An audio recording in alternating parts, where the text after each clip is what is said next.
Ari Fleischer, it is always a pleasure to talk to you. Thanks so much for taking the time to join me today. Thank you, Ben.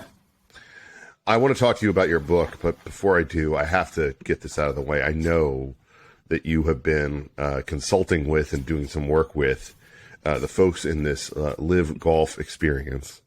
As soon as you said you've been consulting, I knew what you were going to ask. I have to ask you about it because I'm fascinated by it. I'm a fan.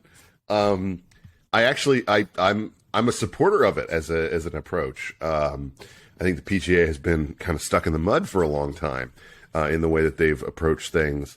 I know it's probably not a situation where you necessarily want to come on a podcast and just sort of do rah for a client, but I guess I'm curious as to your experience advocating for them in a context in which it's proved to be quite controversial in terms of the different existing entities that they've had to confront. Well, it's highly controversial because of two reasons. Number one, the PGA Tour is trying to limit competition. They don't want competition, so they're doing everything they can to stifle us, so far pretty unsuccessfully. And second, of course, because legitimate questions are being raised about Saudi Arabia, and I understand those questions. Nevertheless, it's very exciting. I run a sports communications company. This is what I've done since I left the White House. I've worked for numerous sports leagues, owners, athletes, teams, and this is part and parcel of what I do. You're a deep sports fan, and so you have to appreciate that when it comes to, picking clients and selecting who you're going to work with, it does, form allegiance. In terms of advocating for this new project, what do you think is kind of the best case scenario for them going forward and dealing with all the different challenges that they have? Do you think that this can really establish itself as a competitive alternative to the PGA? Well, the Live Golf has no intention of being an alternative to the PGA Tour. We want to coexist. We want to live together. We've set up all our tournaments, so none of them are in conflict with the same dates as any of the majors, any of the great traditional tournaments of the PGA Tour. Many of the Live golfers, if not all of them, want to play in both. So we want to coexist. I think the PGA Tour is asking themselves, do they want to coexist? And so far they've said no, they'd rather squash us. I think that's one of the reasons they're now being subject to a Department of Justice antitrust investigation. What they're doing may not be legal in the eyes of the Department of Justice. So it's better for golf, it's better for fans if they can figure out how to coexist.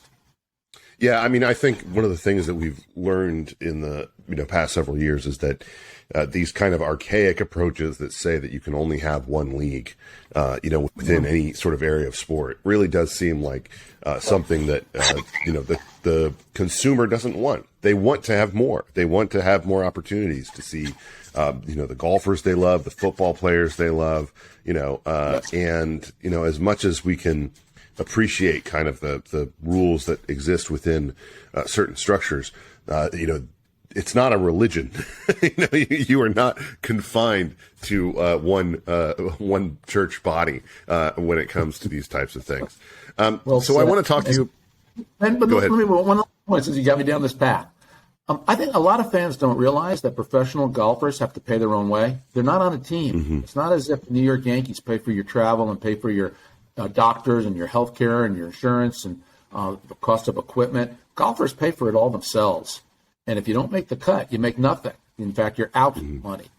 That makes it tough to be a golfer, but it also means you're an independent contractor. You can play wherever you want because you're not signed up on a team. And that's one of the reasons so many have joined Live Golf. They're tired of paying their own way, paying their expenses, paying their coach, paying everybody, paying their travel, paying their hotel bill. And then the PGA Tour treats them as if they're an employee. It says you can only play for us. That's part of the when some of the quotes started to come out where people were saying, I got to do what's best for my family, I think that started to kind of pierce through that veil for a lot of fans who didn't necessarily know that was the way things worked. You have a new book, which is one that goes after and criticizes a lot of the existing established media entities, the way that they approach their coverage.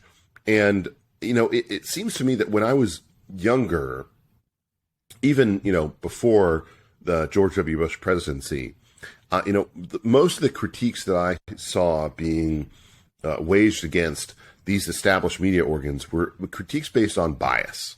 Like there is an inherent bias to this entity.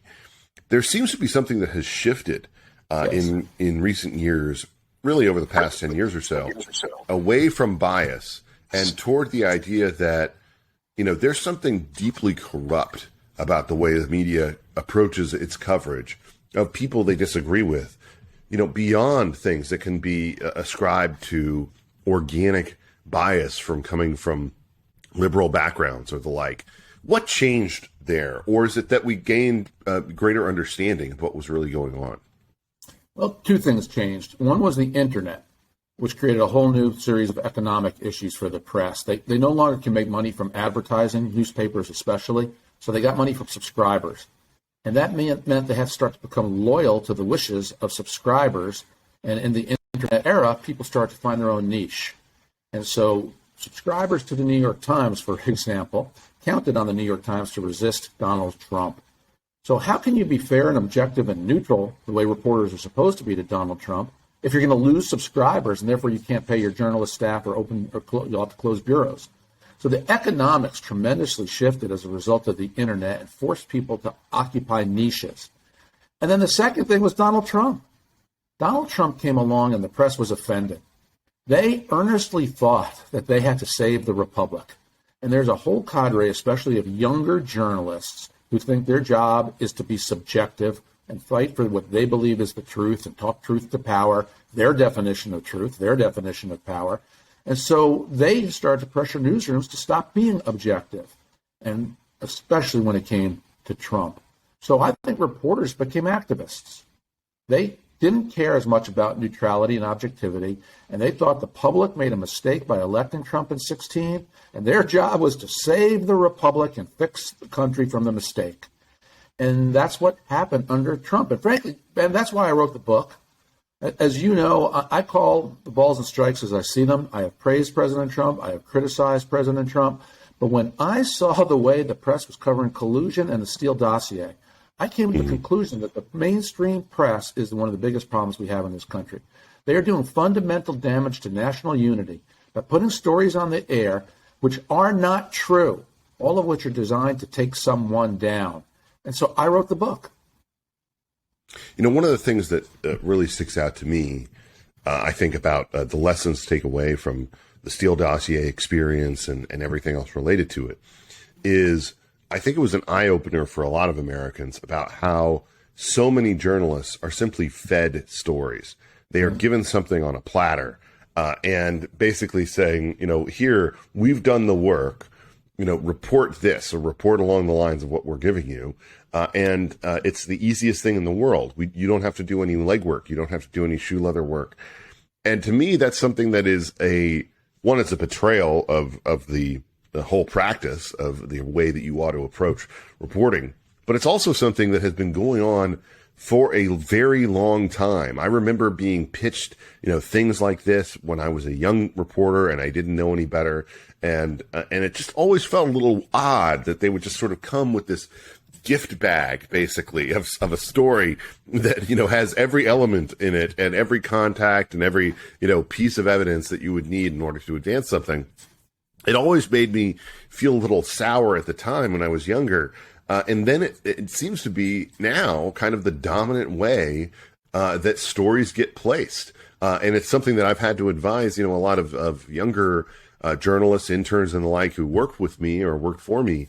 I've said, whenever you read a story, try to think about who wanted you to read that story and read that story a certain way. Because most of the time, that's going to be the person who actually was pushing this in front of that reporter, as opposed to them going out and doing the work themselves. That's a disturbing thing for me, and it seems like whether the public realizes that or not, they have taken away that this is the way that our media behaves, and it's led to the degradation of faith in the media in a very open way in every poll that you can look at. The most important change the media can make to improve itself would be to almost never accept an anonymous quote. The only time they should accept an anonymous quote is a matter of urgent national security or where somebody is clearly going to get fired if it's known that they said it. In all other cases, if you want to tone down the polarization of America, make people put their names on what they say. And all of a sudden, you'll see people, especially in the government, saying things with less edge, saying things with a little more nuance, because they don't want to have their name attached to some of the nasty things that they say, but they count on reporters to grant them that anonymity. So much of what we read is torqued up beyond belief. And it was especially used as a weapon against Donald Trump. And this is, again, why I blow the whistle and do this reckoning that journalists will not do for themselves. There's an expression in local news that if it bleeds, it leads. Well, there should have been an expression in the Trump era, if it's anti-Trump, it gets a bump. All you had to do was be a low-level administration official, and if you gave something to a New York Times or CNN that had a nasty enough anti-Trump quote in it, all of a sudden you're now a senior White House official, and they ran with a quote and built a front-page story around it. And then would find other people to match what you said because they just assumed if you said it, it must be true, so then they had an echo chamber. Well, none of it was accurate. So journalism is killing itself, but it's killing itself on behalf of a cause. And the cause is they overwhelmingly support the left. And now they've been licensed by their top editors to go after conservatives, Republicans, or policy issues. Take all these laws now, or voter integrity laws. Anytime a Republican legislature anywhere passes any law dealing with how do you run an election, the press calls it voter suppression. It doesn't matter if it's the historical act of making sure that the voting rolls are accurate by purging the rolls of people who were dead or people who moved out of the state. If you remove somebody from the rolls, that's voter suppression, even if the person no longer lives in the state. That's the automatic default of the Democrats equals the media. And it happens time and time again. So it's not just people. It's not just anti-Trump or anti-populist or anti-conservative. It's pro-democratic policy positions, too. And I call out example after example in this book. One of the big things that changed from the time that you were in the press office in the White House to today is the dramatic growth in the number of people who are funding their journalistic enterprises via Substack or Patreon or some of these other crowdsourced, forces. There was a very funny tweet a couple of months ago from someone, I can't remember who, that said, "Hi, I'm your local Substacker. I'm making $30,000 a year. I'm crowdsourcing funding to go and interview refugees from the war in Ukraine on the front lines, and paying for it all myself." Compared to, "Hi, I'm a columnist for the New York Times making $300,000 a year. Let me tell you why China's foreign policy is like an egg roll." And that to me really is an accurate demonstration of what we're kind of experiencing now, where people are self-funding, all of this journalism in ways that is dependent on a pool of subscribers, essentially designed to give you a living wage or pay your rent, pay your car payment, etc. But they are not; they're no longer willing to be beholden to these large media institutions that, from their perspective, have warped their journalism over the years. Talk to me a little bit about this development. Is it a good thing for media to go into? Is it does it have significant promise, or will it always be limited by the fact that, for the average person, there are only so many Substacks that they can pay for in a year? Well, let me start with one element of this, and that's conservative media, which is booming. But one reason we have conservative media is because conservatives are really not allowed to establish newsrooms. They're not welcome. And just look at the meltdown that took place at Politico when Ben Shapiro was asked to write a guest column for just one day. Politico had a series of guests write columns for one day. And when Ben got asked to do it, reporters at Politico melted down. They were accusing Politico's editors of engaging in violence because they had a conservative thought appear in Politico. And so newsrooms have let it be known that if you're conservative, you're not welcome. And this is the curse of journalism. My first chapter is called Original Sin. And I point out just how unbalanced, lopsided newsrooms are with people who are basically nothing but college-educated Democratic voters. So conservatives are launching their own, building their own. It's led to a whole ecosystem way beyond Fox News of conservative internet outlets. And Substack, organs like that are a reflection of this. It's also a reflection of the democratization in the internet era of the media. We can vote with our clickers. We can vote with our remotes. We can vote with our fingers in terms of what we log on to and watch. But in part, I welcome it because it's freedom and it's capitalism. But in part, I lament it because what I would really like is to have America know that when we pick up the news, we're reading facts, we're reading truth, and then I, as a citizen, will tell you what I think should be done about it. But all too often, especially the mainstream media, and by this I mean the Washington Post, the New York Times, the Associated Press, ABC, NBC, CBS, CNN, MSNBC, whose readership and viewership dwarf anything conservatives have, including Fox. Add all that up, you still have a mainstream dominant media that controls too much of the information, and that's why conservatives aren't welcome there. You know, one of the things that I think is such a recent reflection of what you're talking about was the coverage or lack thereof of the violent assassination threat on Brett Kavanaugh. You know, this is obviously, it's a major media story. It's a story. It's a huge story. You know, it's something that, you know, you would think would be on the front page of every newspaper. And yet, you know, the New York Times famously put it on A20. They, you know, briefly covered it. You know, you have someone show up, you know, with weapons and tools in order to, you know, capture a you know, member of the Supreme Court and potentially, you know, either, you know, murder them, hold them for ransom, you know, who knows what would have ended up happening, show up at their doorstep.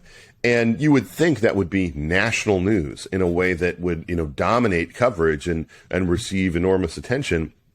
Instead, they acted like it was no big deal. And to me, that's just an illustration of the fact that, like, this is beyond bias.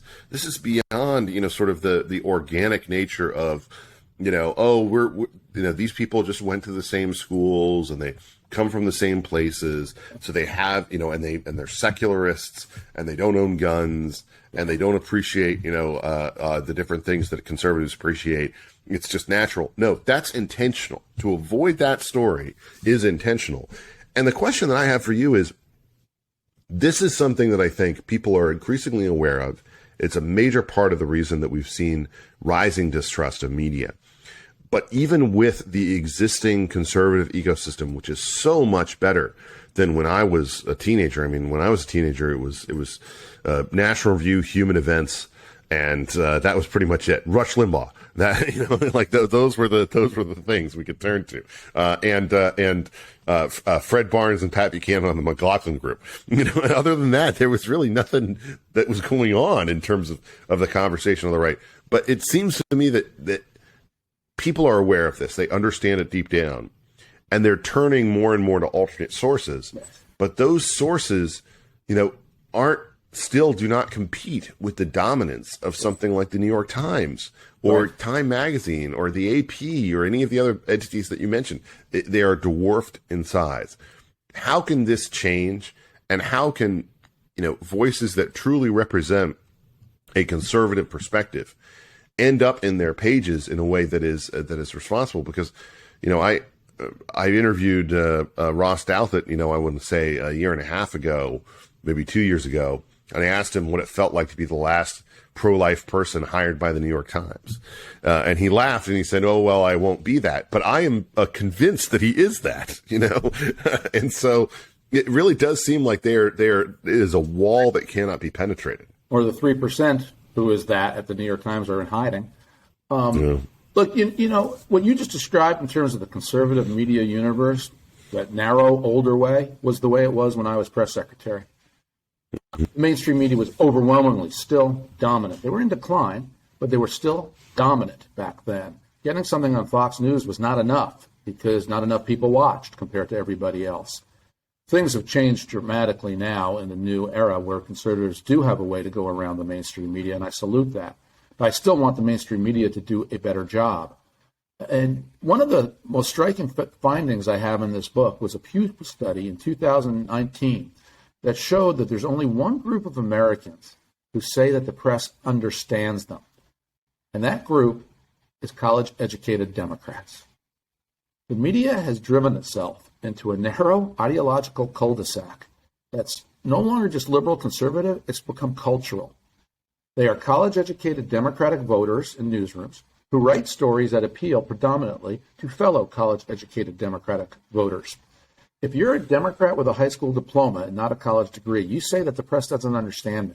If you're an independent voter, regardless of college or high school, the press doesn't understand me. Certainly Republicans have felt this way for decades. And this is a huge part of the problem. And this is why they didn't think Donald Trump could win in 2016. This is why the Huffington Post announced when Trump declared his candidacy they would confine any coverage of him to the entertainment pages, because they have a disdain for half this country. And the people that the press does not understand, to really put a pin on it, are people who pray every day or go to church or synagogue regularly, people whose grandfathers taught their grandchildren how to hunt from a young age, people who intellectually and morally believe ardently that life begins at conception and there should be consequences policy-wise if life begins at conception.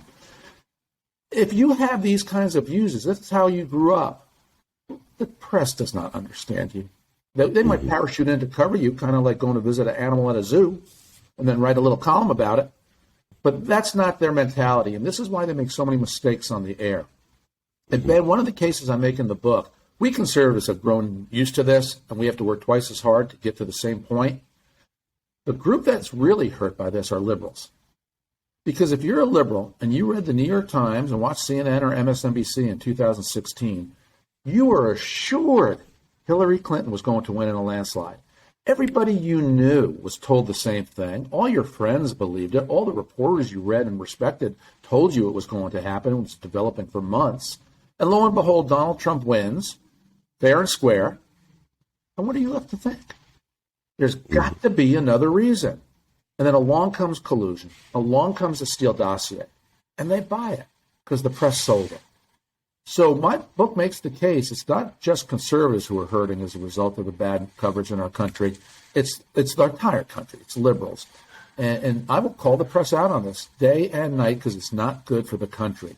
I want fair coverage. I want tough coverage. Be tough on Donald Trump, by all means. But be accurate. Be fair. I gave a similar message to the folks at the Aspen Ideas Festival several years ago, where I said it's much easier for a conservative to find out what liberals think than it is for liberals to find out what a conservative thinks. Because for a conservative, I just have to turn on NPR. I just have to look at the New York Times or the Washington Post. I don't have to work that hard to figure out what's going on in your heads and what your priorities are. But for you to figure out what's going on in the heads of conservatives in America, you have to seek it out. You actually have to find it or subscribe to it. And that, to me, is something that I think far too few people understand and really. A wonderful tweet by a reporter recently. He said she attended a pro-life rally, and for the first time in her journalistic career, she said, she went there to actually listen, to hear what motivates people who are pro-life, as opposed to grabbing the most extremist quote. And then she thought her job was done. And I just thought, where have you been your whole life? Isn't that what journalism is supposed to be? What a question. No, that's a perfect encapsulation of it. So let me talk to you with the time we have left about this. Clearly, one of the things that Donald Trump did that kind of built off what I feel like Newt Gingrich did in 2012 and a couple of other candidates did before was to confront media interlocutors, particularly within the debate context, and reject their questions, take them on or disagree with them very openly. I'm curious about the lessons to take away from that experience that can be healthy going forward, because what we don't want, from my perspective, is an attitude that basically says there is no need to respond to or take on any questions from any of the entities you mentioned, CNN, MSNBC, New York Times, Washington Post. We don't have to take them seriously. I feel like that goes too far. I agree. Because you actually, I would rather see the debate play out, the fight play out, than just sort of reject it on its face. But at the same time, there seems to be an enormous reward for Republican politicians who basically just say, well, you're corrupt, you're biased, you're leftist, and you're carrying water for the left, and I don't have to answer your questions, which is the approach that a lot of people seem to be taking these days. What's the right balance there? The right balance is both. Republicans need to design and fight for their own ecosystem where we can go around the mainstream media, and that's increasingly developing. If you're running for office, you better have your own good email list. You better have your own good social media. You better have good relations with conservative media and bring them on the inside and work it. But I don't want a candidate to be afraid to go toe-to-toe with the New York Times. I want to see someone's moxie. If you believe in your ideas, you shouldn't be afraid of anybody. And Ben, throughout my career, having been a press secretary on the Hill starting in the 80s, dealing with media bias my whole life, I'm convinced that Republicans are better and sharper because we're used to reporters. Democrats can get away with things and have it easier and be sloppy and get in trouble because they think every reporter gives them a home game, which too often they do. You know, if you're a Democrat, you begin every inning with a runner on second base when you deal with the media. If you're a Republican, you begin every inning with 2 strikes. If you're Donald Trump, you begin every inning with 2 outs from the media. That does make it better and sharper. And public service, public life is tough. You better be prepared to deal with people who have opposite viewpoints and sharpen yours as a result. So I like both, and I don't only want to play home games. I want to win on the road. Mm-hmm. Let's go out on this. I know that you are someone who is an observer of the members of Congress who, pays close attention to the people who are, running for office this time. We're going to end up with a lot of new blood in Washington after November, new faces, new people who are, perhaps inexperienced when it comes to dealing with the Washington press corps. If you were to parachute in and give advice to Republicans who are going to get elected in November, come to Washington for the first time, and have to deal with a Washington press corps that's going to hound them, look for, every chink in their armor and try to find ways to make them look stupid. What would be the advice that you would give them in terms of how to deal with that media monstrosity? Kevin McCarthy, the House Republican leader, invited me to do this, give remarks to the entire Republican conference about how to handle the press. And I did that. It really comes down to define your message. What is the one thing, if you own the newspaper or the internet site that's interviewing you, what's your headline? And drive that message. And what I find is smart people can't write their own headlines. They think too complicated. They think there's too much.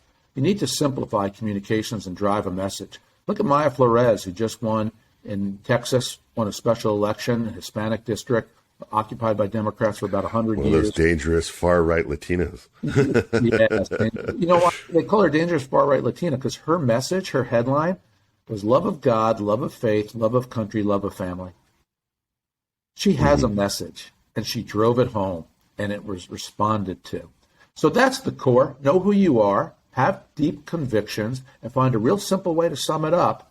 Because people don't have time for complicated thoughts. They watch politicians and they want to get an overarching sense about that politician. Trump was a master at that. Nobody remembers anybody's motto in politics except make America great again. Every politician has a motto. They're almost all gobbledygook and forgotten. Trump was able to connect at a gut level with so many people because he intuitively understood the simplicity of messaging. Ari Fleischer, thank you so much for taking the time to join me today. Thank you, Ben.